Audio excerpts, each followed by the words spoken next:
Hi there, my name is Ewan Nicholson. Welcome to my YouTube channel, Remembering Love. If you're new to this channel, it's a channel where we explore subjects of healing childhood trauma, CPTSD, and all the various things in between, so welcome. If you like that kind of content, I put out videos pretty much every week, so please click on the like and subscribe button and then you'll get your updates of all the new content I put out. If you're not new to this channel, welcome back. Now today we're going to be exploring the subject of gaslighting and really self-gaslighting. Often people understand gaslighting in terms of what's done to them, but today I'd like to explore, particularly in relation to childhood trauma, what it is to gaslight oneself. So we're going to be looking at what is gaslighting and the sort of general term, why we do it, how it kind of operates, and then I'd like to look at what can we actually do to reduce that sense of second guessing our own knowing or second guessing our own decisions, and to feel more confident and clear about what we decide or what our truth is. So to begin with, let's look at what is gaslighting, and generally it's a term used often in relation to narcissistic abuse. It originates from a 1938 play called Gaslight, and in this play the kind of insidious protagonist is turning the gas light down just a little bit every day to kind of mess with his wife's understanding of reality, trying to make her go make her think she's going insane. So an example of a contemporary gaslighting would be you're in your car, you're driving past the cafe and you see your boyfriend having lunch with a very attractive woman. You get home, you think, oh my God, you see him later that afternoon and you say, I saw you with this woman in the cafe, what were you doing? And he says, no, I wasn't. No, that wasn't me. You must be mistaken, no, I was at the gym, or whatever he says. And you go from being 100% angry and convinced to suddenly there's a little bit of doubt. You're still pretty sure it's him, but now you're 95, and then he says this, and then he says that, and now you don't know. You feel like you're really sure that was real. You really saw him. Now you're second guessing that. And ultimately that's what gaslighting is. It isn't just lying. It's manipulating in such a way where you make that person question their fundamental reality, like something that is clear as, no, I saw you with my own eyes in that cafe with that woman. Suddenly, did I? Was it you? Suddenly I'm questioning my reality. And that is sort of gaslighting in the traditional term of narcissistic abuse. Now, what is it to do that to oneself? And all you have to do is think of that voice coming externally, like that narcissistic person saying, literally lying, making you think you haven't seen correctly, to that voice being an internal voice. So what happens is we make a strong decision, we decide to do this thing, we're going to stick up for ourselves, we're going to buy this thing, we're going to quit our job, and we give ourselves to that. And then this little voice comes in, are you sure? Are you sure about that? So maybe you set a boundary with a friend who's encroaching on some boundary, and you tell them, look, you can't do that anymore, I don't want that kind of behavior. And then they get angry with you, and then you start thinking, was I being a bit unfair? Was I the one? And where self-gaslighting comes from is this fundamental doubt, really, that you feel on a regular basis. And doubt comes from when you have an understanding of yourself that's contingent on the approval or the kind of emotional management of other people, that I need to be good with everyone. I mean, you are good with me, yeah? We're good, particularly people you value and you're invested in and you care about those people.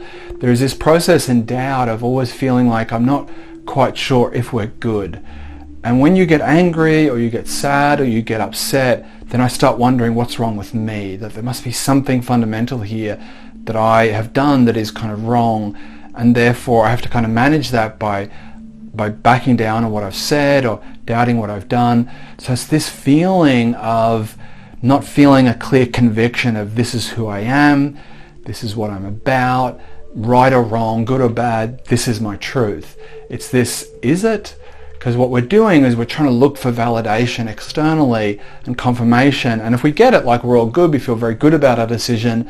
But if we don't, if someone questions us, if someone is angry with us, if someone is not right with us, then it's like we don't feel right inside ourselves. And this is something I struggle with, I really do. And I'm doing this video not as a, like I've arrived at this place and I'm telling you how to get there. It's like this is a work in motion for me. I still struggle with a lot of doubt about my decisions, about my truth, and I'm sharing this more as a kind of about the process that I'm going through rather than a point that I've arrived at. But I have some understanding where it comes from, at least, that I have some understanding that this doubt I feel comes from this lived experience, really, particularly if you've got a history of trauma, where you grow up in an environment where, let's just say, bad things happen, and the nature of abuse in family systems is it's not named as abuse, it's quite the opposite.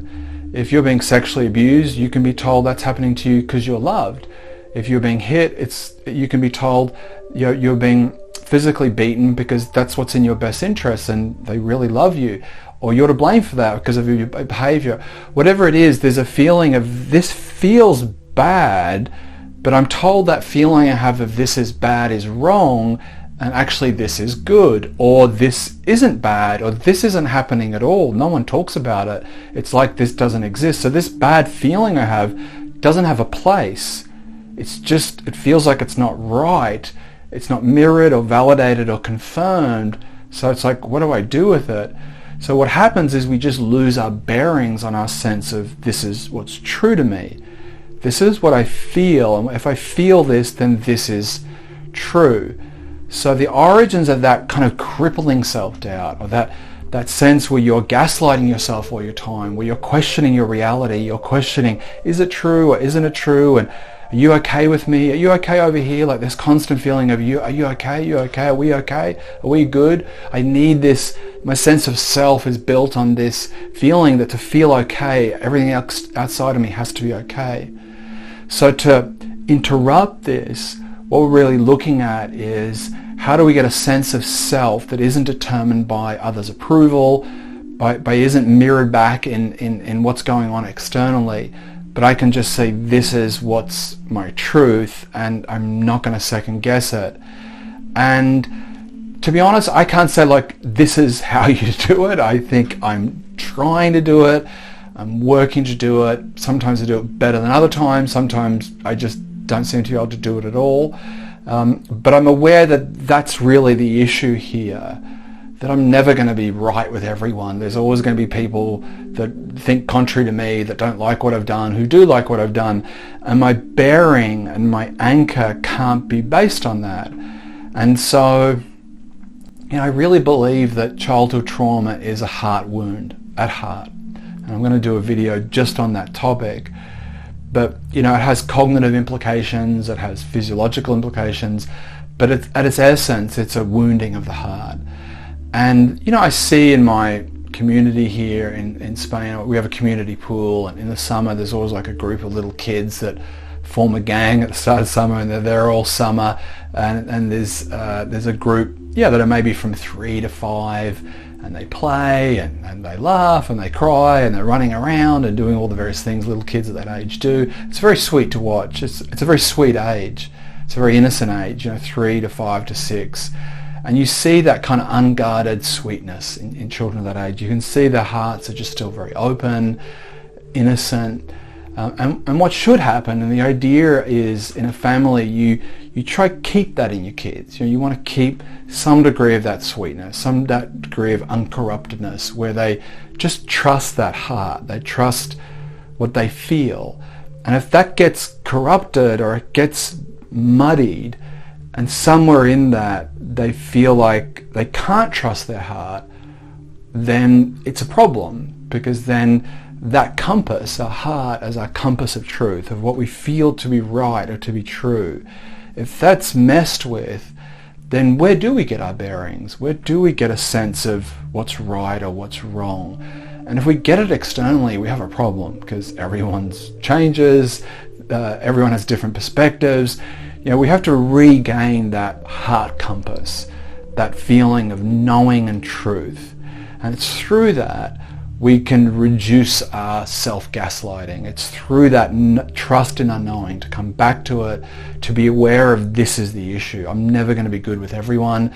I can't have an identity that's built on external validation.